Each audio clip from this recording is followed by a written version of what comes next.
Hello friends, मैं नानी आप सभी का स्वागत करता हूं मेरे इस यूट्यूब चैनल पर। फ्रेंड्स, हमने समाज शास्त्र के वीडियो सीरीज़ में पिछले वीडियो में हमने सामाजिक प्रक्रिया के बारे में पढ़ा है। सामाजिक प्रक्रिया को हमने बेहतर तरीके से कवर किया है। अब हम नेक्स्ट जो पढ़ने जा रहे हैं आपका न्यू चैप्टर है, जिसके अंतर्गत आज हम पढ़ेंगे सामाजिक नियंत्रण एवं सामाजिक परिवर्तन। देखिएगा, इन दोनों को हम सेपरेट पढ़ेंगे। पहला जो आपका पढ़ना है सामाजिक नियंत्रण, उसके तत्पश्चात हम पढ़ेंगे सामाजिक परिवर्तन के बारे में। दोस्तों, ये जो चैप्टर है ये काफ़ी महत्वपूर्ण, काफ़ी इंपॉर्टेंट चैप्टर है। यहाँ से हर 2 साल में कोई ना कोई प्रश्न ज़रूर आया है। कौन कौन से प्रश्न कब आया है उसके बारे में आपसे चर्चा करूँगा, है ना। तो चलिए देखते हैं कि कौन से प्रश्न किस वर्ष पूछा गया है। देखिएगा, अगर मैं बात करूँ वर्ष 2013 की, वर्ष 2013 में आपसे 4 नंबर में प्रश्न पूछा गया सामाजिक नियंत्रण से, कि प्रश्न है कि सामाजिक नियंत्रण को परिभाषित करें। सामाजिक नियंत्रण को परिभाषित करें और उसके प्रकारों को लिखिए। सामाजिक नियंत्रण के प्रकारों को लिखिए। ये आपसे पूछा है 4 नंबर, यानी कि 60 वर्ड में पूछा है। परिभाषा आपको 30 वर्ड में देना था, प्रकार आपको 30 वर्ड में देना था। ओके। फिर आपसे पूछा है वर्ष 2015 में। 2015 में जो प्रश्न पूछा है, प्रश्न ये था कि सामाजिक नियंत्रण में कानून की क्या भूमिका है। सामाजिक नियंत्रण में कानून की भूमिका पूछा था, और ये पूछा था आपसे 4 नंबर में। उसके तत्पश्चात हम बात कर रहे हैं वर्ष 2019 की। वर्ष 2019 में सामाजिक नियंत्रण का अर्थ पूछा है। सिंपल सा प्रश्न है, सामाजिक नियंत्रण का अर्थ, और ये पूछा है आपसे 2 नंबर में। ओके। उसके बाद इधर लगातार पूछा है दोस्तों, वर्ष 2020 में प्रश्न पूछा है कि सामाजिक नियंत्रण के प्रमुख अभिकरणों को लिखे। अभिकरणों को लिखे। ओके। हम इसके बारे में पढ़ेंगे आगे कि सामाजिक नियंत्रण हेतु कौन कौन से अभिकरण हैं। ये पूछा है आपसे 4 नंबर में। उसके तत्पश्चात आपसे वर्ष 2021 में पूछा है। वर्ष 2021 में उसी क्वेश्चन को रिपीट किया है जो वर्ष 2015 में पूछा है, यानी कि सामाजिक नियंत्रण में कानून की भूमिका बताइए। ओके। उसी क्वेश्चन को जैसे का वैसे ही उठाया इसमें वर्ष 2021 में। क्लियर है दोस्तों। तो उम्मीद कर रहे हैं इसमें कि आगे भी इसमें प्रश्नों का सिलसिला जारी रहेगा। काफ़ी इंपॉर्टेंट नज़र आ रहा है चैप्टर, तो इस चैप्टर को आपको गंभीरता से लेना पड़ेगा। क्लियर है। तो चलिए, अब सामाजिक नियंत्रण के अंतर्गत हम क्या क्या चीज़ अध्ययन करेंगे, कितने वर्ड लिमिट में देखेंगे। ओके। देखिएगा, सामाजिक नियंत्रण जो है बड़ा चैप्टर है। इसके लिए हम 2 भाग में वीडियो बनाएंगे, है ना, पार्ट 1 एंड पार्ट 2। ओके। देखिएगा, सबसे पहला हम देखेंगे कि सामाजिक नियंत्रण क्या है। ये देखेंगे हम लगभग 30 वर्ड में। ओके। उसके तत्पश्चात हम देखेंगे कि सामाजिक नियंत्रण की आवश्यकता क्यों पड़ी। आवश्यकता या महत्व, ये भी आपका 60 वर्ड में पूछा जाने लायक प्रश्न है। आवश्यकता, महत्व 60 या फिर 30 वर्ड में, है ना, लेकिन हम इसे 60 वर्ड में तैयार रखेंगे। उसके बाद आपको ध्यान रखना है सामाजिक नियंत्रण के स्वरूप या प्रकार। सामाजिक नियंत्रण के स्वरूप या प्रकार। ओके। उसके तत्पश्चात हम पार्ट 2 में देखेंगे, है ना। यहाँ तक हम पार्ट 1 में देखेंगे। उसके बाद पार्ट 2 में देखेंगे कि सामाजिक नियंत्रण के साधन एवं अभिकरण के बारे में अध्ययन करेंगे। ओके। देखिएगा दोस्तों, आपका जो मेंस का सिलेबस है उसमें डायरेक्ट दिया हुआ है कि देखिएगा, मैं दिखा रहा हूँ आपको, सामाजिक नियंत्रण के साधन एवं अभिकरण, ऐसा दिया हुआ है। ओके। एक्चुअल में आपका जो सिलेबस में है सामाजिक नियंत्रण के साधन एवं अभिकरण को ही रखा गया है, लेकिन आपको यहाँ से जो आपका सामाजिक नियंत्रण है, यहाँ से भी आपको कुछ चीज़ें जो उनका स्वरूप है, उनका जो प्रकार है, कम से कम वो याद रखना है। और पूछा भी गया है सामाजिक नियंत्रण किसे कहते हैं। हम जो साधन एवं अभिकरण है उसको डिटेल से कवर तो करेंगे ही। ओके। जैसे कि हमने सामाजिक स्तरीकरण को भी पढ़ा था, तो सामाजिक स्तरीकरण के अंतर्गत हम केवल जाति और वर्ग को ही नहीं पढ़े थे, सामाजिक स्तरीकरण को भी जाने थे। सामाजिक स्तरीकरण का अर्थ क्या है, उसकी विशेषताएँ क्या है ना। और जैसे कि हम सामाजिक प्रक्रिया को पढ़ा था, सामाजिक प्रक्रिया में हमने सहयोग, संघर्ष, प्रतिस्पर्धा के अलावा सामाजिक प्रक्रिया का अर्थ क्या है, उसकी विशेषताएं बताइए, वैसे देखा था हमने। तो ठीक उसी प्रकार हम सामाजिक नियंत्रण में भी केवल साधन और अभिकरण को ही नहीं पढ़ेंगे, बल्कि सामाजिक नियंत्रण किसे कहते हैं, इसकी विशेषताएं क्या है, इसके प्रकार क्या है, उसको भी देखेंगे, क्योंकि ऐसे जगह से प्रश्न बन रहा है ना। तो चलिए अब सामाजिक नियंत्रण को समझने का प्रयास करते हैं। देखिए दोस्तों, हम समझने की कोशिश कर रहे हैं सामाजिक नियंत्रण है क्या, है ना। देखिए, सामाजिक नियंत्रण के द्वारा जो समाज में व्यक्तियों के व्यवहारों को, ध्यान से सुनिएगा, सामाजिक नियंत्रण के द्वारा समाज में व्यक्तियों के व्यवहारों को, है ना, सामाजिक नियंत्रण के द्वारा समाज में व्यक्तियों के व्यवहारों को, शब्दों को ध्यान दीजिएगा, व्यक्तियों के व्यवहारों को समाज में स्थापित प्रतिमानों के अनुरूप, शब्द ध्यान दीजिएगा, प्रतिमान, है ना, समाज में स्थापित प्रतिमानों के अनुरूप ढालने का प्रयत्न करता है। ओके। जो समाज में जो स्थित हैं, जो उपस्थित है, जो व्यक्ति हैं, तो उनके व्यवहारों को समाज में उपस्थित प्रतिमान या समाज में स्थापित प्रतिमानों के अनुरूप ढालने का प्रयत्न करता है। तो इस प्रकार सामाजिक नियंत्रण वह विधि है ना, सामाजिक नियंत्रण वह विधि है जिसके द्वारा एक समाज अपने सदस्यों के व्यवहारों का क्या करता है, नियमन करता है। ओके, एक समाज अपने सदस्यों के व्यवहारों का नियमन करता है। नियमन करता है कहने का आशय है दोस्तों कि सदस्यों को अनुशासन में रखने का प्रयास करता है। ओके, जिसका परिणाम क्या होगा, जिसका परिणाम होगा कि समाज में एकता और सामाजिक व्यवस्था जो है स्थापित होगी, है ना। चलिए एक बार फिर समझते हैं दोस्तों कि सामाजिक नियंत्रण के द्वारा व्यक्तियों के व्यवहारों को समाज में स्थापित प्रतिमानों के अनुरूप क्या करने का प्रयत्न करता है, ढालने का प्रयत्न करता है। ओके, तो इस प्रकार सामाजिक नियंत्रण वह विधि है, सामाजिक नियंत्रण वह विधि है जिसके द्वारा एक समाज अपने सदस्यों के व्यवहारों का क्या करता है, नियमन करता है। नियमन इसलिए करता है क्योंकि नियमन का आशय है कि सदस्यों को अनुशासन में रखने का प्रयास करता है। ओके, ताकि जिसका जो परिणाम होगा समाज में एकता स्थापित होगा और सामाजिक व्यवस्था को सुदृढ़ता प्राप्त होगी, है ना।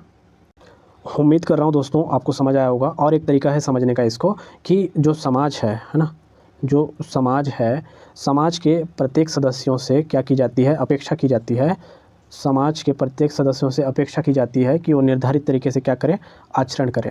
ओके, ऐसा न होने पर समाज की व्यवस्था बनाए रखना एवं लोगों की आवश्यकताओं की पूर्ति करना क्या होता है, कठिन होता है। तो मैंने क्या कहा, जो समाज है, समाज के प्रत्येक सदस्यों से क्या की जाती है, उम्मीद की जाती है या अपेक्षा की जाती है कि वो समाज के प्रतिमानों के अनुरूप आचरण करें। ओके, ताकि समाज में एकता और जो सामाजिक व्यवस्था है वो बनाए रखने में सुगम हो और लोगों की आवश्यकता जो है वो पूर्ति करने में आसानी हो, है ना। इसमें और एक चीज़ आपको याद रखना है, मुझे लगता है कि जब तक आप उस चीज़ को नहीं लिखेंगे तो आपका जो आंसर है कंप्लीट नहीं होगा, है ना। आपको याद रखना है रॉस का, रॉस को याद रखना है ना। तो ये रॉस जो थे, इन्होंने 1909 में इनके द्वारा किताब लिखा गया है social control. Okay, social control यानी कि सामाजिक नियंत्रण। हम जो सामाजिक नियंत्रण चैप्टर पढ़ रहे हैं तो इन्हीं के द्वारा परिभाषित किया गया है, इन्हीं के द्वारा किताब लिखा गया है सोशल कंट्रोल। कब लिखा गया, 1909 में। ओके, तो रॉस के द्वारा क्या कहा गया है, रॉस के द्वारा कहा गया है कि सामाजिक नियंत्रण उन सभी शक्तियों से है, सामाजिक नियंत्रण का आशय उन सभी शक्तियों से है जिनके द्वारा समुदाय व्यक्ति को अपने अनुरूप बनाता है ना। समुदाय जो है व्यक्ति को अपने अनुरूप बनाता है।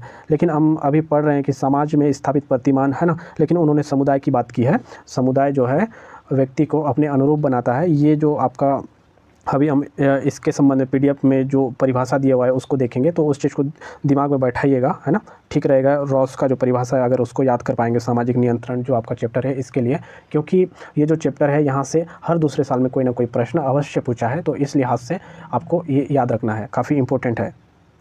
तो दोस्तों मैं मान के चल रहा हूँ कि इतना समझ आया होगा। चलिए अब हम पीडीएफ को पढ़ने की कोशिश करते हैं और वहाँ से हम हमारे आंसर के लिए की पॉइंट निकालने का प्रयास करेंगे।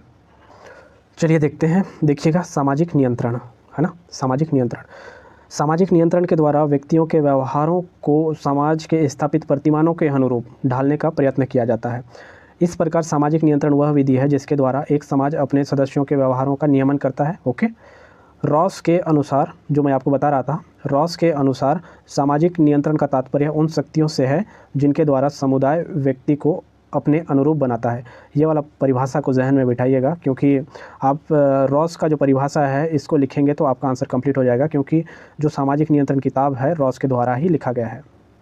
ओके दोस्तों, आप जब भी सामाजिक नियंत्रण को 30 वर्ड में लिखेंगे तो इन्हीं सब चीज़ों को लिखना है। मेरे ख्याल से आप यहाँ से लिखेंगे तो ज़्यादा इफेक्टिव रहेगा कि रॉस के अनुसार सामाजिक नियंत्रण का तात्पर्य उन सभी शक्तियों से है जिनके द्वारा समुदाय व्यक्ति को अपने अनुरूप बनाता है ना। आपके पास 4 लाइन रहेगा। ओके, तो आप एक फर्स्ट लाइन को इसी को लिख दीजिएगा और उसके बाद जो बचा हुआ है वो दूसरे लाइन और तीसरे लाइन में आएगा। ओके, फिर चौथा लाइन है वो आप सामाजिक नियंत्रण के विशेषताओं से उठा सकते हैं या सामाजिक नियंत्रण के प्रकार से लिख सकते हैं या सामाजिक नियंत्रण के साधन को भी इसमें लिख सकते हैं कि जैसे कि कानून, राज्य, है ना, जनरीति, लोकाचार, ये सब क्या है, ये सब सामाजिक नियंत्रण के प्रमुख आपके साधन हैं, तो उनको लिख सकते हैं लास्ट लाइन में।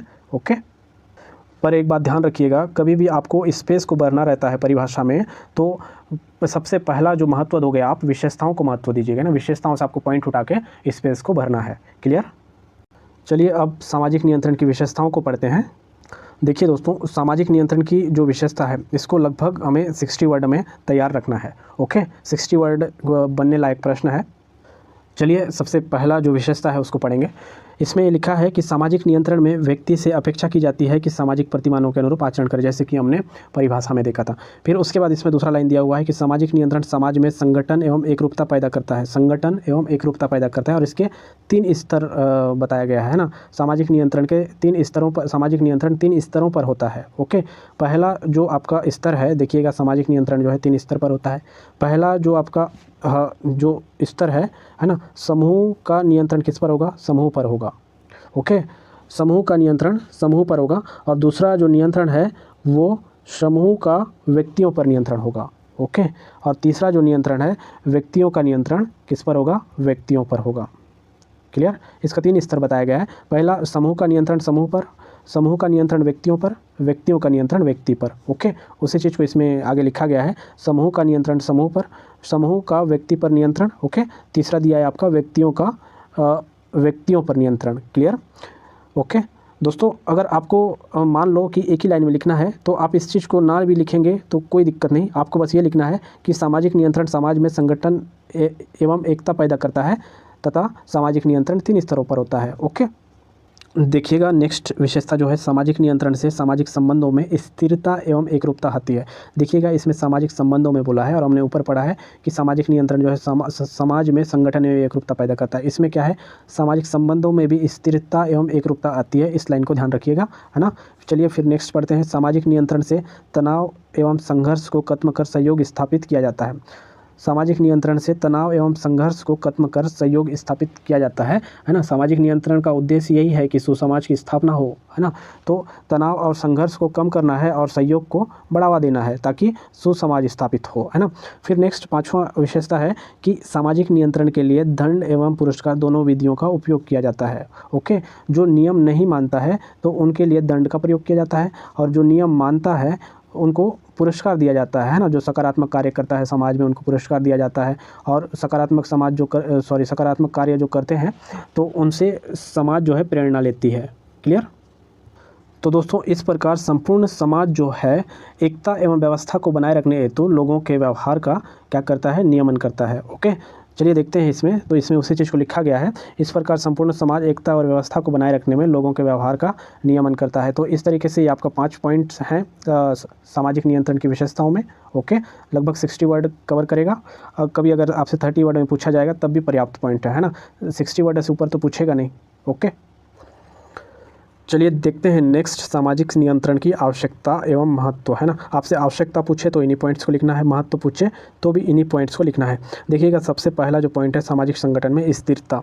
सामाजिक संगठन में स्थिरता कहने का आशय है कि व्यक्ति जो है मनमानी नहीं कर सकता, व्यक्ति मनमानी नहीं कर सकता। ओके, तो व्यक्ति को मनमानी करने से रोका जाता है और मान्य व्यवहारों के अनुरूप उसे ढालने का प्रयत्न किया जाता है। समाज में जो मान्य व्यवहार हैं उसके अनुरूप ढालने का प्रयत्न किया जाता है। इसका जो परिणाम स्वरूप क्या होता है कि समाज में जो अनिश्चितता है, समाज में जो अनिश्चितता है, अस्थिरता है, तो वो क्या होता है? वो समाप्त होता है। जब अनिश्चितता और अस्थिरता जब समाप्त होगी तो सामाजिक संगठन में क्या स्थापित होगा? स्थिरता स्थापित होगा। ओके, चलिए अब नेक्स्ट पॉइंट पढ़ते हैं, परंपराओं की रक्षा। दोस्तों, परंपराओं की रक्षा कैसे होती है? देखिएगा, सामाजिक नियंत्रण द्वारा लोगों को परंपराओं को मानने के लिए क्या किया जाता है? बाध्य किया जाता है। ओके, क्योंकि जो आपका परंपरा है उसमें हमारे पूर्वजों के ज्ञान और पूर्वजों का जो अनुभव है वो निहित रहता है। ओके, तो इस वजह से परंपराओं की रक्षा होती है और सामाजिक नियंत्रण के द्वारा परंपराओं को मानने हेतु बाध्य किया जाता है। क्लियर? फिर नेक्स्ट पॉइंट हम देख रहे हैं, समूह में एकता। तो दोस्तों, जो सामाजिक प्रतिमान है उसको प्रत्येक व्यक्ति मानेगा और प्रत्येक व्यक्ति पर बराबर लागू होगा, तो समूह में एकता आना स्वाभाविक बात है। ओके, उसके बाद समूह में एकरूपता। ये जो आपका समूह में एकरूपता है वो इस प्रकार आती है कि सामाजिक नियंत्रण से व्यक्ति के विचारों एवं व्यवहारों में एकरूपता आती है ना। सामाजिक नियंत्रण से व्यक्ति के विचारों एवं व्यवहारों में एकरूपता आती है तो समूह में भी एकरूपता स्थापित हो जाती है।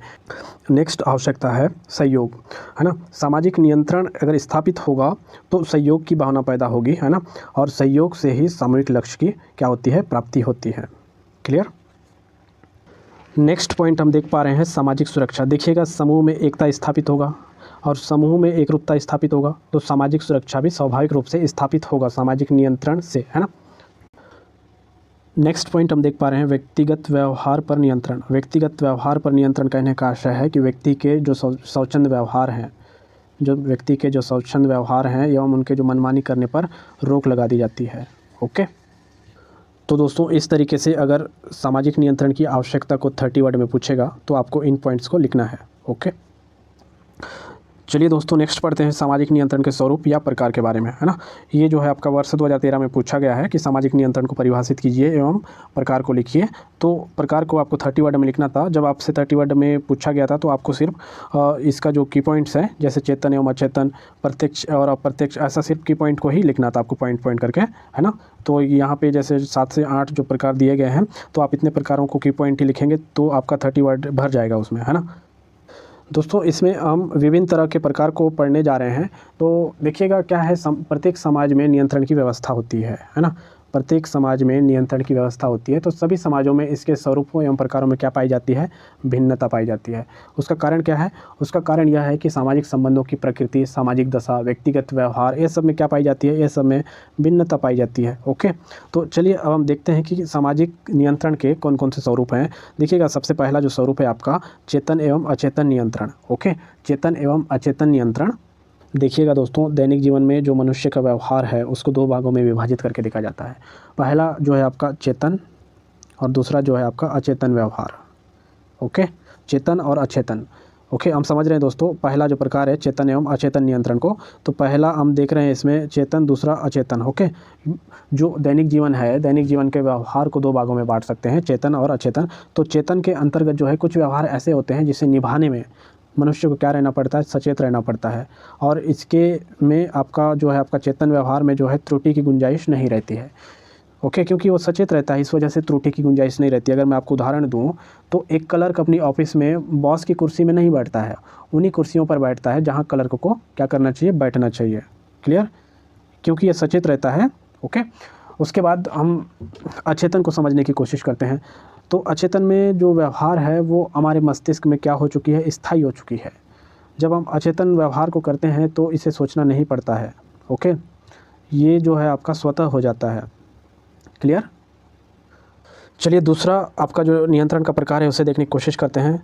दूसरा जो नियंत्रण का प्रकार है वो है प्रत्यक्ष और अप्रत्यक्ष नियंत्रण। ओके, प्रत्यक्ष और अप्रत्यक्ष नियंत्रण। देखिएगा जो प्रत्यक्ष नियंत्रण है इसके अंतर्गत जो निकट संबंधी हैं, है ना, जो निकट संबंधी हैं जैसे कि माता पिता, मित्र, गुरुजन, जिनसे घनिष्ठ संबंध होता है, तो उनके द्वारा किया जाने वाला नियंत्रण को प्रत्यक्ष नियंत्रण कहा जाता है। ओके, इसमें प्रशंसा की जाती है, आलोचना की जाती है, सम्मान दिया जाता है, पुरस्कार दिया जाता है। ओके, देखिएगा उसके बाद दूसरा जो है अप्रत्यक्ष नियंत्रण। अप्रत्यक्ष नियंत्रण वो तमाम चीज़ें हैं जो आपका प्रत्यक्ष नियंत्रण में नहीं होता, वो बाकी जो शेष चीज़ें हैं वो अप्रत्यक्ष नियंत्रण के अंतर्गत आता है। क्लियर, फिर तीसरा हम देख रहे हैं इसमें सकारात्मक एवं नकारात्मक नियंत्रण। देखिएगा इसमें जो सकारात्मक व्यवहार रखता है ना, जो सकारात्मक व्यवहार रखता है उसको पुरस्कार देकर व्यवहार को क्या किया जाता है, प्रेरित किया जाता है। और जो नकारात्मक व्यवहार रखता है उसको नियंत्रण हेतु दंड दिया जाता है, उपहास किया जाता है ना, बहिष्कार किया जाता है, आलोचना किया जाता है, ये सारी चीज़ें हैं। फिर हम बात करते हैं संगठित, असंगठित एवं सहज नियंत्रण का। देखिएगा इसमें 3 चीज़ें, संगठित, असंगठित और एक सहज नियंत्रण। ओके, संगठित, असंगठित और सहज नियंत्रण। संगठित नियंत्रण के अंतर्गत जो छोटी बड़ी एजेंसियां होती है उनके द्वारा जो नियम लागू की जाती है, तो छोटी बड़ी एजेंसियों के नियमों के द्वारा जो नियंत्रण किया जाता है व्यक्तियों को, उसे संगठित नियंत्रण कहा जाता है। जैसे कि शिक्षण संस्थान की बात करूँ, परिवार की बात करूँ, राज्य की बात करूँ, तो इन तमाम चीज़ों के द्वारा व्यक्तियों को क्या किया जाता है, नियंत्रण किया जाता है। फिर असंगठित की बात करूं तो असंगठित में क्या है, जो सांस्कृतिक प्रतीक हैं एवं उनके नियमों के द्वारा जो है वो कंट्रोल किया जाता है व्यक्तियों को, और दैनिक जीवन में इसका जो प्रभाव है सर्वाधिक रहता है। जो आपका असंगठित नियंत्रण है इसका, है ना, जो आपका संस्कार है, परंपरा है, जनरीतियाँ हैं, लोकाचार हैं, इन तमाम चीज़ों के द्वारा जो आपका व्यक्तियों को नियंत्रण किया जाता है। ओके, फिर हम देख पा रहे हैं सहज नियंत्रण। सहज नियंत्रण के अंतर्गत व्यक्ति के जो आदर्श हैं, विचार हैं, मूल्य हैं, है ना, तो अपने अनुभव और आवश्यकताओं के कारण कुछ नियंत्रणों को सहज स्वीकार करता है मनुष्य। ओके, तो ये सहज नियंत्रण के अंतर्गत आएगा। क्लियर, फिर नेक्स्ट जो है नियंत्रण के प्रकार में सत्तावादी एवं लोकतांत्रिक नियंत्रण। सत्तावादी एवं लोकतांत्रिक नियंत्रण करने का आशय है कि इसमें 2 चीज़ है, सत्तावादी, ओके, दूसरा जो है आपका लोकतांत्रिक। तो सत्तावादी कहने का आशय है कि समाज द्वारा स्वीकृत नियमों के अलावा, है ना, समाज द्वारा स्वीकृत नियमों के अलावा इसमें एक शब्द याद रखिएगा, उत्पीड़न। उत्पीड़न एवं शक्ति का प्रयोग किया जाता है। उत्पीड़न एवं शक्ति के प्रयोग के द्वारा क्या किया जाता है, नियंत्रण किया जाता है व्यक्ति को, तो उसी चीज़ को कहा गया है सत्तावादी। ओके, फिर हम लोकतांत्रिक या प्रजातांत्रिक भी कहा जाता है इसको, लोकतांत्रिक या प्रजातांत्रिक। तो इसमें क्या होता है, इसमें समाज एवं राज्य द्वारा स्वीकृत नियमों के अनुरूप नियंत्रण किया जाता है। क्लियर है। देखिएगा नेक्स्ट है औपचारिक एवं अनौपचारिक सामाजिक नियंत्रण। औपचारिक एवं अनौपचारिक सामाजिक नियंत्रण को आप ऐसे समझिएगा, जो औपचारिक नियंत्रण है, औपचारिक नियंत्रण कहने का आशय है कि वह नियम जो संसद के द्वारा या विधानमंडल के द्वारा पारित होता है और व्यक्तियों पर नियंत्रण रखता है। ओके, और अनौपचारिक जो आपका नियंत्रण है, अनौपचारिक जो नियंत्रण के साधन है, उनमें जनरीतियों को देख सकते हैं, लोकाचार को देख सकते हैं, प्रथाएं को देख सकते हैं, परंपराओं को देख सकते हैं। मतलब वह नियम जो समाज के द्वारा बनाई जाती है, किसी संसद या विधानमंडल द्वारा नहीं बनाई जाती है, अनौपचारिक नियंत्रण के अंतर्गत आता है। ओके, तो उम्मीद कर रहा हूँ दोस्तों आपका सामाजिक नियंत्रण के जो प्रकार हम पढ़े हैं वो स्पष्ट हुआ होगा, है ना। देखिएगा आज हमने क्या क्या पढ़ा है। सबसे पहला जो हम देखे हैं, सामाजिक नियंत्रण किसे कहते हैं, सामाजिक नियंत्रण किसे कहते हैं, इसे 30 वर्ड के लिहाज से हमने देखा है। ओके, दूसरा हमने देखा है इसमें सामाजिक नियंत्रण के आवश्यकता या महत्व, है ना। सामाजिक नियंत्रण की आवश्यकता या महत्व हमने देखा है। ओके, फिर उसके बाद हमने देखा है कि सामाजिक नियंत्रण के स्वरूप या प्रकार। ओके दोस्तों, सामाजिक नियंत्रण जो चैप्टर है काफ़ी लंबा चैप्टर है। अभी हम पढ़ने वाले हैं मेन जो है आपका सामाजिक नियंत्रण के साधन एवं अभिकरण, उसे हम पार्ट 2 में कवर करेंगे। इसमें वीडियो लंबा हो जाएगा, है ना। तो दोस्तों इस तरीके से आज का वीडियो हम यहीं समाप्त करते हैं। मिलते हैं नेक्स्ट वीडियो में सामाजिक नियंत्रण के नेक्स्ट पार्ट के साथ, है ना। वीडियो देखने के लिए आप सभी का बहुत बहुत धन्यवाद।